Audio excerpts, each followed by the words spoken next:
तर मंडळी, आम्ही पालघर जिल्ह्यापासून अंदाजे 50 किलोमीटर अंतरावर असलेल्या डोंगराळ आणि दुर्गम भागातील रिठीपाडा या गावाला भेट दिली।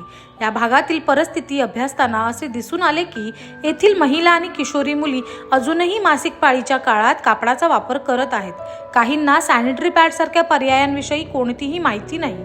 त्यामुळे आम्ही महिलांना मासिक पाळी व्यवस्थापनाचे महत्त्व समजावून सांगत सॅनिटरी पॅडचा योग्य वापर, त्याचे फायदे आणि त्यांची सुरक्षित विल्हेवाट कशी लावावी याबद्दल सविस्तर मार्गदर्शन केले। यासोबत आस फाउंडेशनच्या वतीने महिलांना सॅनिटरी पॅडचे वाटपही करण्यात आले। मात्र गावाचा सर्वांगीण विकास विचारात घेतला असता येथे आरोग्यविषयक सुविधांचा अभाव, शिक्षणाच्या संधींची कमतरता आणि तीव्र आर्थिक दुर्बलता यांसारख्या समस्या ठळकपणे जाणवल्या। या भागातील महिलांच्या, किशोरींच्या आणि मुलांच्या आरोग्य व शिक्षणाच्या गरजा पूर्ण करण्यासाठी तसेच त्यांच्या सर्वांगीण विकासासाठी तातडीने प्रभावी उपाययोजना करण्याची नितांत गरज असल्याचे